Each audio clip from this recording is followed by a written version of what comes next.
Welcome to Meg Tales SO, where stories come alive, from timeless tales to original adventures.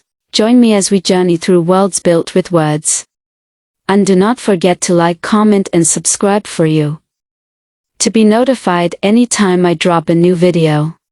In a quiet village where the red earth kissed the souls of barefoot children and the wind carried the scent of roasted maize and fresh rain, I was the first daughter to survive in a family that had known too many small graves.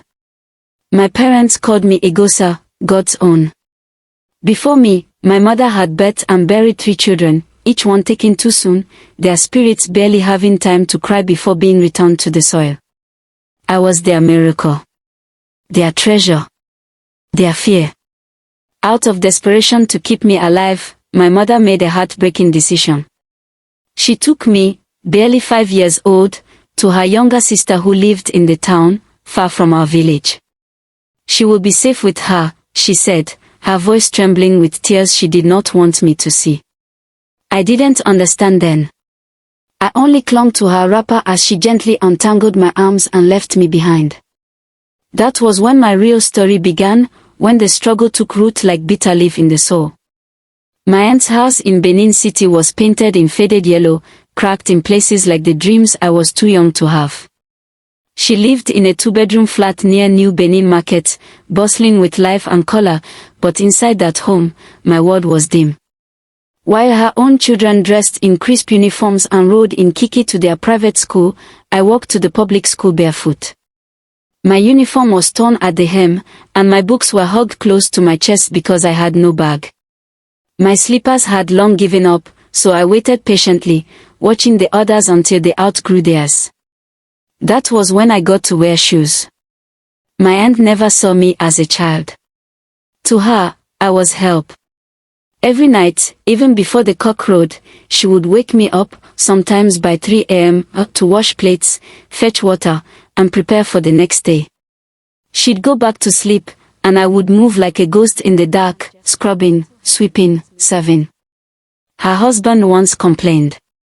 "You wake this girl too early," he said one night, shaking his head.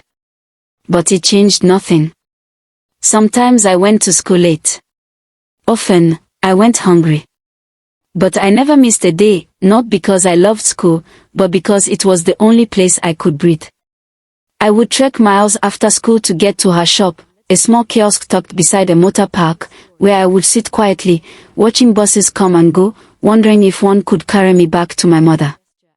Each time my mother visited from the village, she brought bags of gari, dried fish, and bitter leaf. I would hold her tight, hoping, begging in silence, that she would take me back with her. But she never did. "Endure, my daughter," she would whisper, tears swimming in her eyes. "It is for your good." The night that broke me began like all others. She woke me again, told me to wash dishes, and returned to her room. The plates inside her room were still in use, so I washed what was available, thinking I could do the rest when she awoke. But when she came out and saw the rest untouched, she did not ask questions. She beat me with a pestle. My head hit the cement wall.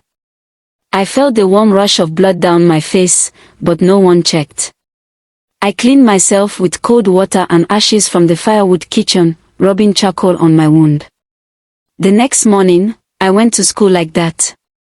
I sat quietly in class, bleeding inside, praying none of my classmates would smell the sour on me. People in the neighborhood began to whisper.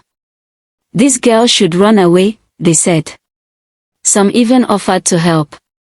But I held on to something stronger than escape, hope. I told myself, one day, all this will be a story. I almost made a mistake one day, a mistake that could have cost me my life. I was weak, dizzy from hunger and pain, and I mistakenly took the wrong change from a customer at the shop. The beating that followed left bruises on my soul more than on my skin. But somehow, I survived. Despite it all, one thing never changed: I always ate in the house. Maybe that was her own way of showing care. Or maybe it was guilt. Now, when I look back, I no longer cry. I have turned my pain into strength, my scars into armor.